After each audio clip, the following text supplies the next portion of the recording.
All right. So if you're watching the video on Facebook or YouTube or whatever, if you want to get like the complete package, you can download the podcast Neighbors again, wherever you, grab podcasts at. But I figured since I was doing a solo show and I had to video it to record it anyway, I'd just throw the video out. All right, here we go. Okay, so it's Tuesday. The events that we're going to be talking about are about 4 days in the rearview mirror, and I think I needed that at this point to even be able to have a discussion about this. I mean, I busted out a coloring book last night. Amanda got me this Walking Dead adult coloring book for Christmas, which there's very few things I've changed my mind on as quickly as adult coloring. I thought it sounded like the dumbest and kind of catchiest, trendiest, most baseless thing in the world. And then I tried it and I'm like, oh, yeah, this goes well with like bourbon and a Wilco record. And it actually really does detox my brain and untangle it. So, I had to have a drink and color last night to even get my bearings to be able to do this particular show. No guest. I'm just going to talk about 10 responses that I've seen to the events that went down in Charlottesville. I don't think at this point you need any kind of introduction to it. Just going to say that we're going to talk about the initial rally, the counter protests, and then the murder and the maiming of a person who died, and then 19 more. That was the thing I really actually wish I had not done. Is I wish I hadn't seen that car crash into a group of people and then back up and hit more people on the way back. If I had to do over again, I wish I could erase that out of my memory, right? So this is 10 questions and responses to the Charlottesville events. The first one is the alt-right and the right are the same thing. And this is just not helpful at all. One of the reasons this podcast exists is, of course, to find common ground, right? The reason this podcast exists is to find common ground in an increasingly divided America. And within, what I would say is acceptable to disagree on is a spectrum of people who really want the same thing. And that is that they want, the best for the average American or for the people or however you want to say it. And on the political left, that looks a lot more like fairness. That looks a lot more like the government trying to provide a level playing field. And on the political right, that looks a lot more like the rights of the individual being protected. And some combination of these things in any given situation is great, right? This is okay to disagree over because we need a mix of this to make America work. All right. The fringes, the alt-right, and then the Antifa, or alternately titled alt-left, these people do not exist within the traditional American experience. So the alt-right is basically this kind of underground of people that sometimes come to the surface, like Milo Yiannopoulos, who you can YouTube and find a lot of stuff that he said. And then a lot of white supremacists. And what these people are pushing is to where conservatism will be pushing, the rights of the individual, that it's really important for each person to have their rights protected. When you get too society oriented, you do trample on the person, right? The alt-right is really about, first of all, they would say Western society. I would say white society. That they're like, well, we're defending Western values. No, you're defending white values. And so first of all, there's an implicit racism to the whole thing. Second of all, they are not small government. Like in a heck of a lot of things, I want a smaller government, a moderately smaller government. I don't want to blow it all up. But I would prefer to roll things back and do stuff like, in my view, I would rather just blow up the Department of Education at the national level, hand out the money, and see what happens. Like all that money we spend on a national level, just push it down to the states, and most of them are going to get better, I would wager to guess, and some of them are going to get dumber and worse and do a worse job. But the thing is in a society with a free media, with a free press, the ones that are doing a worse job are going to get ratted out on, essentially, and so therefore they're more likely to come up. I think that's a way better solution than having a Department of Education that spends a lot of money basically to shove standardized tests down the throats of the students. All right. So that's where I would say I'm looking for a moderately smaller government. The alt-right is not looking for a smaller government. They're looking for a bigger government to do what they want to do. Okay. And that's very, very different.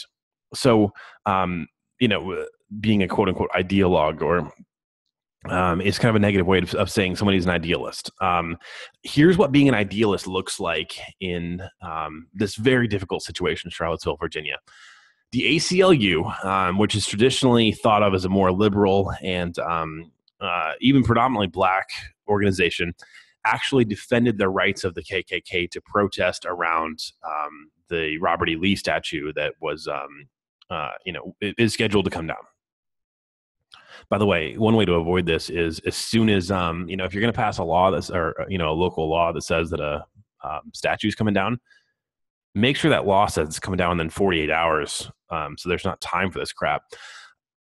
All right. So the ACLU, there are a lot of black people mad on Twitter about this, that they defended the right of assembly and free speech. I have so much respect for this because this is so difficult, but either you believe in free speech or you don't. And free speech has to apply to people you don't agree with. There's this movement on the left, or I'm going to say the alt-left right now, that, speech is violence. And if somebody says something that I don't like, then that's violence and I'm a victim. No, you're not a victim. People can say whatever they want. Unfortunately, some people are going to use that right to be white supremacists, and that's gross. However, the biggest threat to our society is not white supremacists, who are a vast minority and who can be defeated, who have been defeated before and can be defeated again. The biggest threat to our society is like not having freedom of speech, because as soon as that happens, you wind up with a very, very bad situation. You wind up with what's going on in Russia right now. You wind up with Venezuela. These are not countries that had a free press, and things went way off the rails. So while white supremacy is terrible, I absolutely applaud the ACLU for standing up for them, because you either have free speech or you don't. You got to pick one. And that's tough, right? I mean, it's really, really tough to stand up and say you believe this. You believe in free speech in a moment like this, but I still believe in free speech.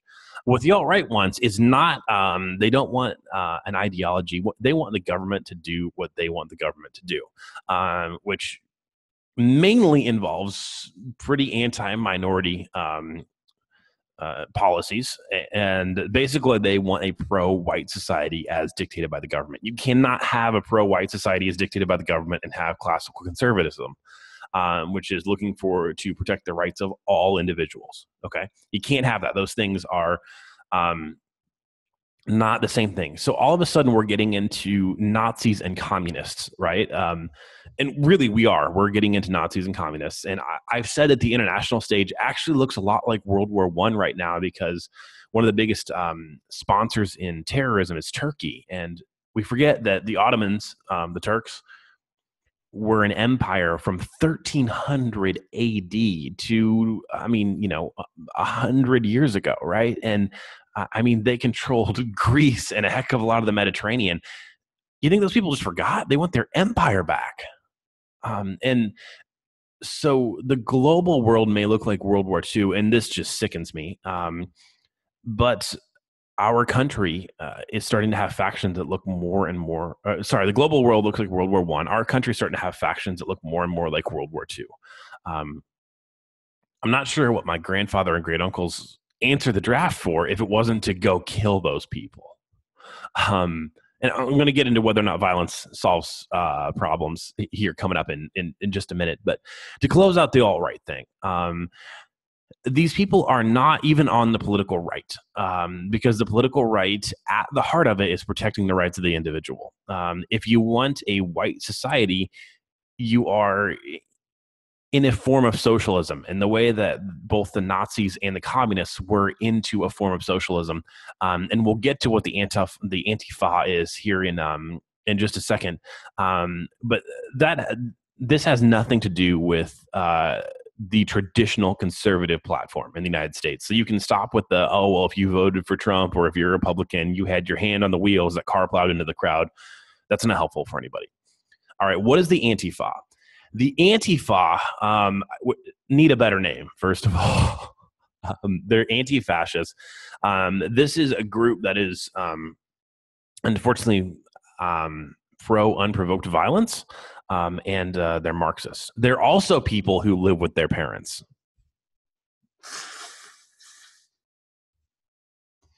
No, really. 92% of arrests of adults in the Antifa, as one report found out, were of people whose residents were still with their parents. So these are kind of aimless, maybe a little bit rich, spoiled adults who like don't have a career and need something to do. The violent incidences in Berkeley, which ironically, one of those violent incidents was when Milo Yiannopoulos was speaking at Berkeley, or was scheduled to, and another one was when Ann Coulter was scheduled to speak there. These people have rioted because somebody's going to speak at a college. Okay. And so this is where we have the Nazis and the communist thing. These are real communists. And they are willing to have preemptive violence and assaults be a part of their platform. And they're saying, well, we're fighting against the Nazis. And then the Nazis say, well, look at this. America's going communist. And I say that the greatest generation put bullets in the heads of both of your forebears. Let's go on. Number 3, in questions and responses to the events in Charlottesville. So what about the legacy of Robert E. Lee? This is difficult. So I'm going to unpack it point by point, and we'll try to arrive at some kind of conclusion. Okay. Robert E. Lee, you've got one side saying that that he was anti-slavery, and that he encouraged slave owners to let their slaves go and to be a part of the Confederate Army, and that they would win their freedom through fighting. And you've got the other side saying, yeah, he owned slaves. He wanted to send slaves back to Africa. So where is this man's legacy? First of all, regardless of what you think about this person, and regardless of the conclusion you draw, when we talk about people who are prominent in American history who owned slaves, rather than making a blanket statement, the best thing to do is talk about what they were. Okay, and let the person who's listening to the conversation draw their own conclusion. So, for example, I can tell you that without a doubt, yes, Thomas Jefferson was both a slave owner and supposedly an abolitionist. And his whole thing was, okay, I got to get out of debt real quick, and I'm going to let all these slaves go. Problem was, the dude spent way too much money. Is that right to own another human being because, you have the 17th century version of credit card debt? Absolutely not. But do you want to judge Thomas Jefferson differently than, a slave owner in South Carolina that had come up from the Caribbean, from like Barbados or something, that virtually had to buy all new slaves every 5 years because they literally killed them. They worked them to death. They beat them to death, whatever. That's up to you, okay? But I think that we ought to at least talk about the particulars as opposed to making blanket statements, because making blanket statements is just bad history. So Robert E. Lee did inherit a few slaves from his mother, and he did marry into a slave-owning family. His wife and daughter did they illegally did educate their slaves, and Robert E. Lee said that slavery was was immoral, it was wrong, and actually, even considered fighting for the Union. He really had a problem with attacking his home state of Virginia. So that's where, like, the pro Robert E. Lee, we should leave the monument up, people come in. The anti-Robert E. Lee monument people would say, yeah, this dude owned slaves, and he was pretty brutal to his own slaves. Whether or not, like, conceptually, he said that that slavery was wrong. Like, look at what he did, and I would agree with that. You have to look at what somebody does with their lives, because if somebody's life is different in what they say and what they do, I mean, you can see which thing they really believe, right? It's what they do.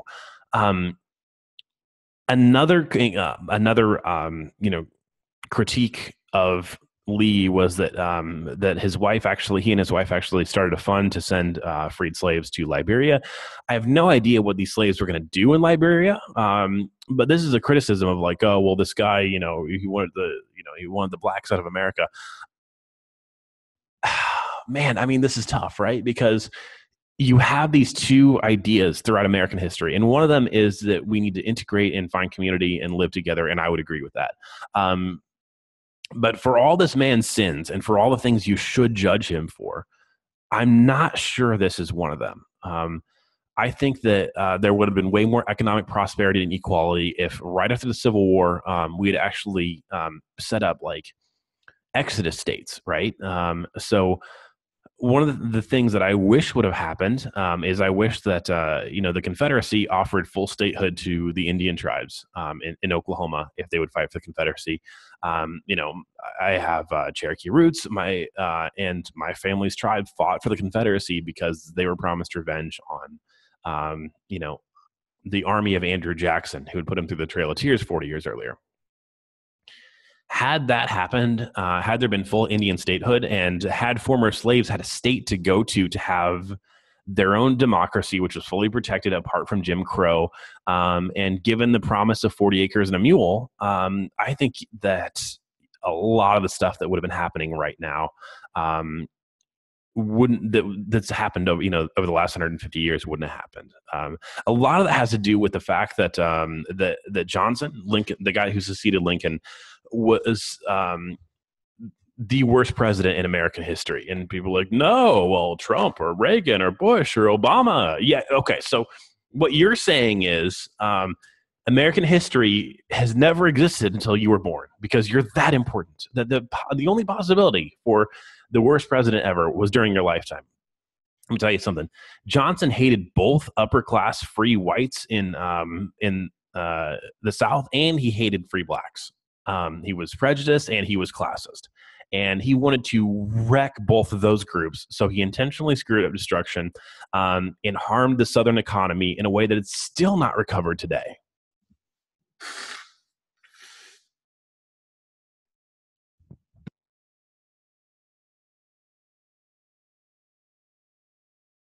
Sorry, I had to blow my nose there. So back to Robert E. Lee. After the war, he wanted to move on. So Robert E. Lee wanted, to send slaves back to Liberia. I don't think that in and of itself is necessarily something that should go in the negative category, because if he thought that was a way to give these people a start over in life, that shouldn't be held against him. There's plenty to hold against him without that, right? But anyway, Lee did not want to be remembered as a hero. He didn't want this kind of whole lost cause narrative to happen. As far as he was concerned, the Confederacy was dead. It was never going to rise again, which contradicts a heck of a lot of T-shirts with the flag on it. And he just kind of wanted to fade into obscurity. He didn't want to be a hero. So it's ironic that the person that the white supremacists are rallying around didn't want this. The next thing is, are white supremacists more dangerous than Muslims? I don't know. I think that that anybody who has an ideology to kill people who are not like them is pretty dang dangerous. But let me point out something that is pretty troublesome in the media. There's this story going around of oh, well, there's more white supremacists that have committed acts of terror or hate crimes in the United States than Muslims from 2001 to now.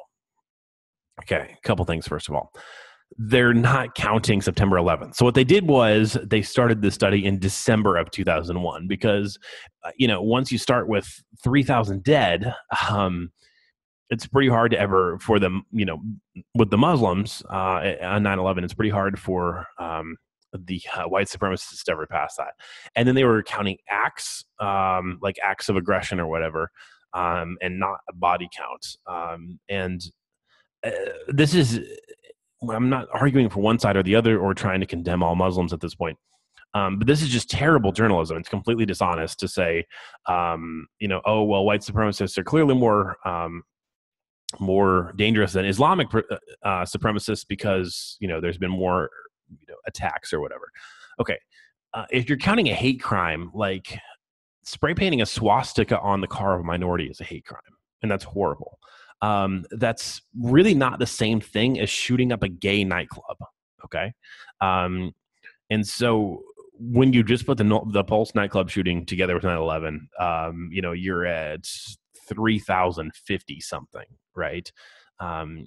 There's no way that the white supremacy has caused that kind of death in my lifetime. White supremacy definitely caused that kind of death in the Jim Crow era. There were over 3,000 lynchings, hangings, burning people alive, without a doubt. So, who's more dangerous, Islamic extremists or white supremacist extremists? It's not helpful, but neither is it helpful to talk about it in this way in the media. We're not getting any closer to any kind of solution. Number 5, this is Trump's fault. All right.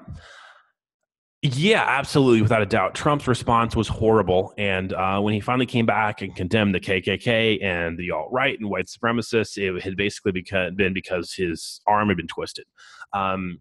It's amazing when this guy forgets how to tweet. He can within 15 minutes tweet at people who challenged his, inauguration numbers.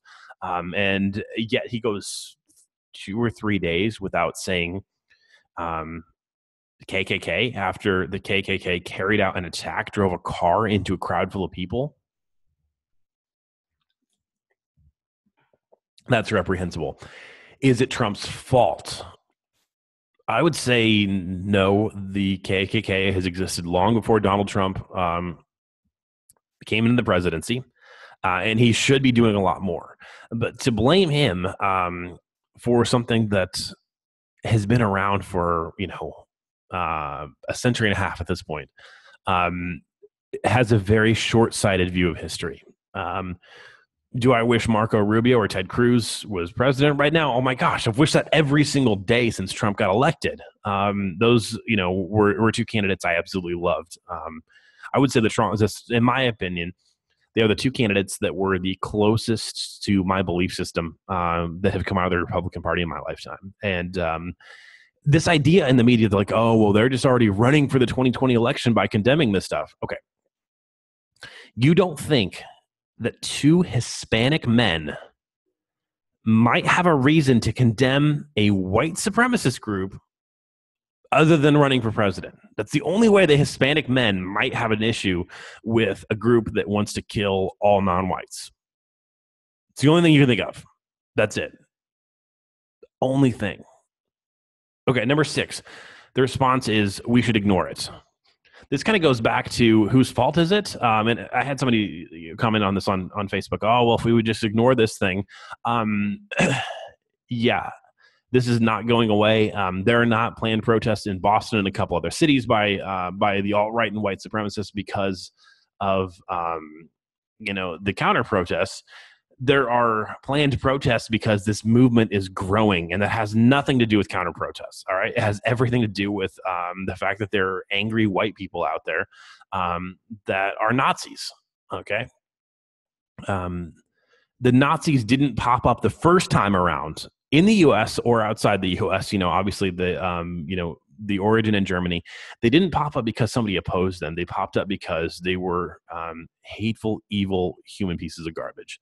And so to blame anybody that gets out there against them for their existence, that's like a time loop thing that's going on where it's this is a sci-fi movie of oh, well, maybe if they hadn't done this. Well, no, they didn't go back in time. Okay. This is not Looper, the movie with Joseph Gordon-Levitt and Bruce, oh man, it's early. Bruce, the guy from the 90s when it's all the Die Hard, Bruce Willis. There we go. This is not that. You cannot blame somebody for counter protesting for a movement to grow. the way somebody gets to a place of believing their race is superior does not happen because they see somebody else with a sign going against a racist. That's just really silly.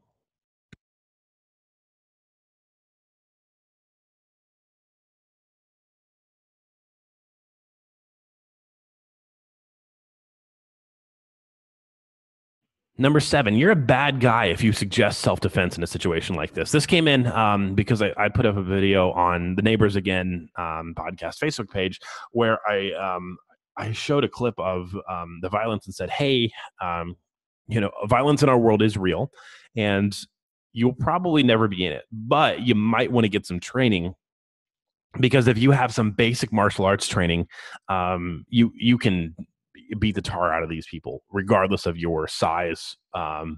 If you're like a 5'2" woman, you can still really hold your own, because hate and prejudice are not martial arts, and these people in the camp of the Antifa and on the camp of the white supremacists don't know how to fight. Okay. And because of the UFC, there used to be this kind of question mark of like, oh, well, we don't really know what martial arts the best. There was all these like arguments back in the day of like, oh no, well, it's Taekwondo, no, it's Sukbudo, no, it's something else. And what we found because of the UFC, which was designed to be a contest between martial artists to see which one really was the greatest. Striking and Brazilian Jiu-Jitsu grappling are two things that anybody can do. If you can learn how to throw a punch and move your head and move your body when somebody's trying to hit you, you can topple a much larger opponent, because most people don't have any like efficiency with the way they hit. They just swing their arms around like children dusting it up on the playground. And the second thing is, if you can take somebody down, you can YouTube videos of like, do BJJ versus NFL, and like 145-pound Brazilian Jiu-Jitsu practitioner who's really good can take an NFL lineman, 275 pounds, and kind of a simulated street fight, and tear this dude limb from limb over and over again. And so, this idea that like I put out there that like, hey, these people don't know what they're doing. If you want to feel safe, I carry a gun, but I can't carry a gun everywhere. I can only carry a gun where I can legally carry it, which doesn't include Illinois, which I'm in a lot.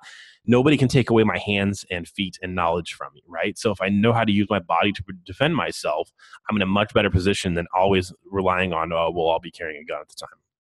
And I got some pushback from like somebody I used to work with as a Christian. It's like, oh no, well, Jesus showed us a better way.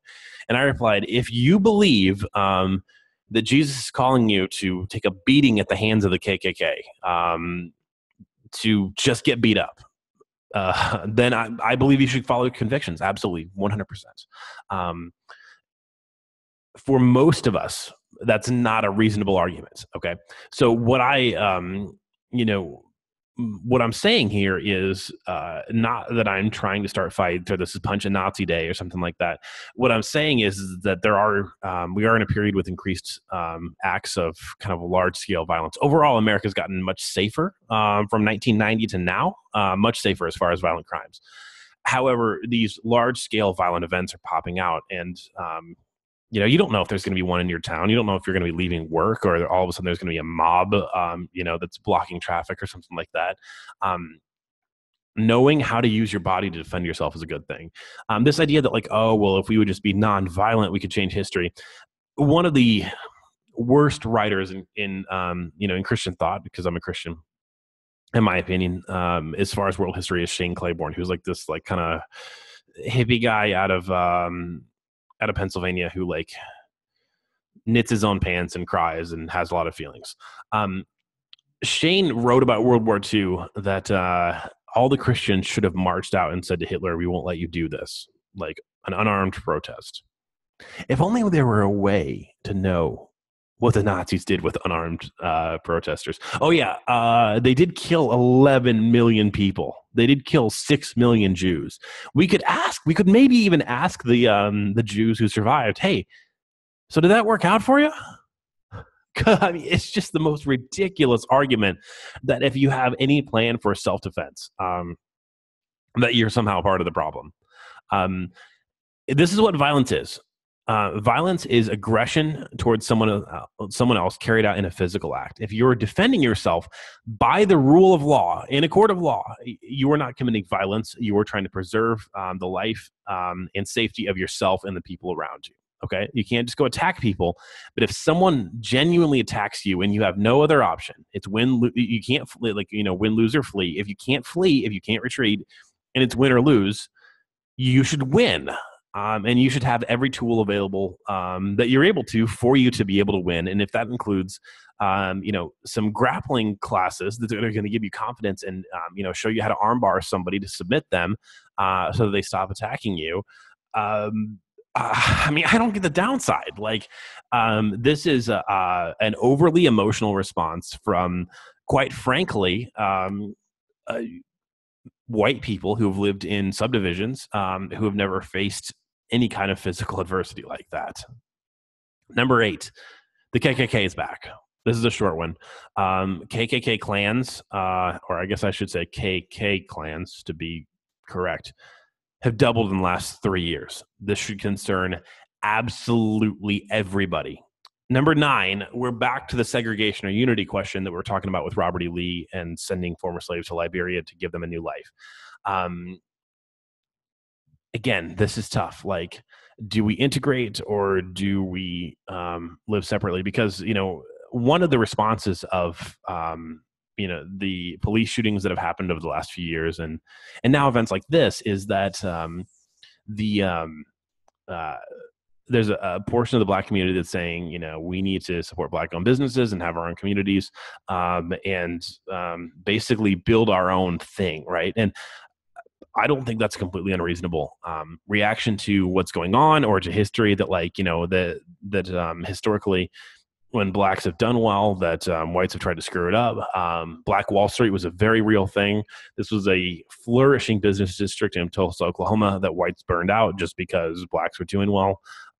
So is it that, or is it MLK? Where we come together, and it's not that we have a colorblind society, but it's that we learn to appreciate each other's differences and live side by side. There's going to be arguments in favor of both of those things right now, although I would say that predominantly what I'm seeing coming from at least Black activists is more of a separatist mindset right now. And I mean, I'm not the person to judge that. This conversation has been going on in civil rights for a very long time, but how that is answered will affect the next 50 to 100 years of the United States. As far as us becoming like a more colorblind society, it seemed like we were getting there before this big backlash. I would say that the longer this KKK white supremacist stuff goes on, they may get some more followers, but the more people who are going to hate them and want to drive them out. One of the things that's concerning, right, is these quote unquote activists online who are trying to identify people in photos of the marchers. And that's great, except for some of the time they're getting this wrong. And I mean, I am terrified that an innocent person is going to get murdered in cold blood and somebody is going to, lose their life to spending the rest of it in prison because they misidentified a quote unquote white supremacist and went and killed them because somebody did sloppy journalism on the internet.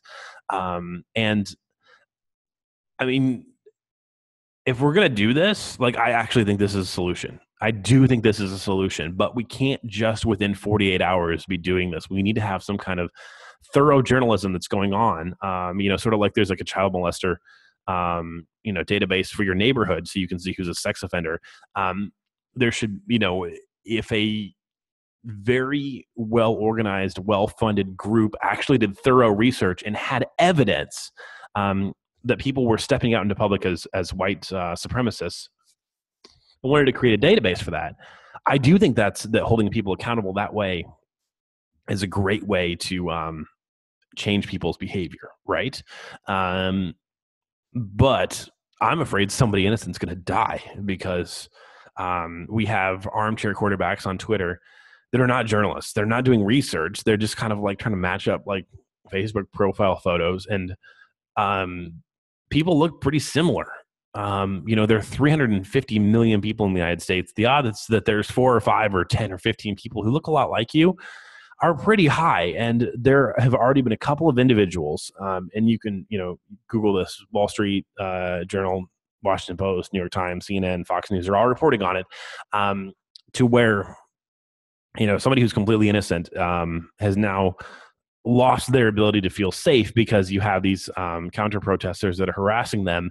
And, going back to the Antifa, these Marxists who start violence at places like Berkeley. I mean, if they're willing to riot at Berkeley and burn stuff down and destroy things, then one of them might be willing to murder someone in their sleep. So this is not a solution. Finally, what about all the blowback, all the side protests, all the other anger? I mean, this is where I'm trying to do something small in my own world with neighbors again, of creating this place that we come together. Sadly, one of the thing that maybe feels the most personal to me is that it's at the Cardinals games over the weekend. St. Louis Cardinals. You could argue that the Cardinals are almost a secondary religion where I grew up. Black fans were yelling at white fans, and there's this thing of like, oh, well, there aren't any, why are there not more black members of the team? And okay, first of all, there's not more black members of the St. Louis Cardinals because there's not more black people in baseball, men in baseball, because it's such a Hispanic game at this point. Because most of the players are Hispanic or come from Latin America, direct immigrants. It's sort of like saying, why are there why are there not more blacks in boxing at this point? And it's not that there aren't, right? It's not that there aren't some great black boxers. But boxing has become a very predominantly Hispanic endeavor at this point. And so if there's less people of a certain group going in, you're going to get less people at the pro level, right? And so what do we do with stuff like this where, there's clear blowback that's not reasonable, that doesn't have anything to do with the root the root issue here, which is the KKK in Virginia. I mean, what do you do as a white person who goes to a baseball game in St. Louis, and there's black people that are mad that there are not more black people on the team? Which, I mean, as a person, by default, if you're sitting in the stands, you're not the manager of the team. I don't know if you know that, but managers don't sit in the stands. General managers don't sit in the stands. Owners don't sit in the stands. I mean, as much as possible, and this is difficult, right? But maybe people that are that angry, a starting place is to try to maybe calm the situation down and lead with some empathy and actually try to talk to somebody like that. And again, this goes back to neighbors again, right? Not that you're necessarily going to change their mind, but maybe you can give them a positive interaction. Which, by the way, I don't think works as well with the KKK. I've got a guy coming on later this month who's an old friend of mine, Christian Picciolini, who started a group called Life After Hate. He ran a division of the white supremacist movement in the United States until he became a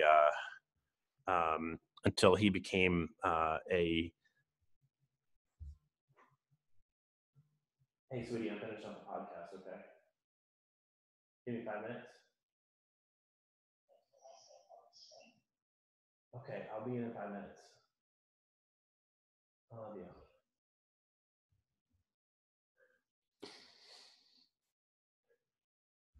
Okay, and he would say the same thing, that people leave the white supremacist movement. They mainly join because they're lonely, because they don't have friends, because they've been bullied, and this is a group that will accept them, and that empathy actually is the key to this whole thing, to getting people to leave this dangerous ideology, except for a few true believers that are just crazy, right? Somebody else is going to have to do that. That's not my job in life. I'm just not going to be and maybe I'm wrong there, right? Maybe I should be having a different mindset there. But as far as if this thing comes to my town, if this thing And I'm talking about my town, like maybe Kenosha, maybe Racine. I'm not out looking for trouble. But if this thing comes to my town, I'm going to join whatever the counter protest is. And there's a lot of people saying, well, they're just as bad because those are, the Antifa and they commit violence at, at other places. I agree. And as soon as the Antifa comes into town as the primary protesters, then I'll stand against them. But I will remind you of the World War II lesson that we had to work briefly with the communists to destroy the Nazis. And then we had to, work on destroying the communists. And I actually think that in pretty much every way, the Antifa is equal to and to the Nazi movement's going on right now. It is the communists and Marxists, and both groups have killed millions upon millions upon millions of people. Like, it drives me crazy when people say, "Oh, well, there's never really been an attempt to try socialism." Yes, there has, and every single time it has resulted in the death of hundreds of thousands or millions of the citizens. Shut up! You have a stupid ideology that can't be defended. All right, so and that's what I'm talking about. Like socialism, not in like the democratic socialist Sweden thing, but like socialism, like Marxism, right? But if this comes to my town, I'm not out looking for a fight. I'm not out looking for trouble. But there has to be a line in the sand. And if this comes to my town, then I have to, in my belief system is I have to go stand out there across the way. All right. And I'm not looking for violence. I'm not looking for trouble. But if somebody comes at me, going back to the self-defense thing, odds are that I know how to throw a punch much better than they have, because I've spent a pretty good amount of time in a boxing gym. So to sum this whole thing up, please try not to put statements on social media. If you are not this, then I don't want to be friends anymore. Then you're going to hell. Then God have mercy upon your soul. And that's, and it's mainly people who are on the Democratic side of things blaming Trump voters for this. All right. Trump voters did not want this. Most people who voted for Trump in the general election, myself included, I didn't know if I was going to do it until the morning of. Most people didn't want Trump. I mean, a vast minority of the United States voted for Trump or Hillary in the primaries. And based on the fact that there was a vacant Supreme Court seat, and based on what I knew about the Clintons, I made a tough decision that I've questioned that day and every day since then. And to alienate those people of like, oh, well, you're a racist and you're a terrible person. What do you expect to get out of that exactly? Like, all you're really doing is just demonizing somebody for the sake of demonizing them. And that does not bring us any closer to a solution. All right. And so I would say that, particularly people who are on the other side of the aisle, keep in mind, there are only two teams here. All right. There are only two sides of this issue. There's racists and non-racists. All right. There's people who believe a fascist agenda, which would include absolutely the Antifa and the white supremacists. And there are the rest of us. And if you're going to be the person to split the rest of us into a bunch of factions, and that's how the majority loses something, it's just not helpful. Man, I mean, thanks for listening to this. If you got all the way through it, this took a lot of energy out of me, over the course of an hour. It's 6 a.m. on a Tuesday morning when I'm recording this. It's tough. Just this whole thing is very tough. I feel it a lot. I never thought that I would live in a world where both of the enemies, that the greatest generation, that my grandfather and great uncles answered the draft call to go fight, would be on our shores. It would be so active. And God forbid that I might even have to choose standing with one of those on a picket line. This is a very tough time in American history. And we need people of courage, but we also need people of common sense. And we need people of empathy. So that's where I come down. As much as I can, I will have a discussion with anybody on a one-on-one basis, to try to get them to see reason. And until the moment where they try to hurt myself or somebody else, I'll try to keep having that conversation. And the moment you try to hurt somebody, because of their race or their viewpoint or whatever, God help you, because the communists and the Nazis tried pretty hard to kill several members of my family, and they're batting zero. So I don't think you're going to get a kill this time around either. I mean, I just don't. Yeah, this has been episode 32. This is really, really tough. If you are a person of any kind of faith, I would ask that you would pray, and realize that, now is the time for common sense. And thanks for coming back here.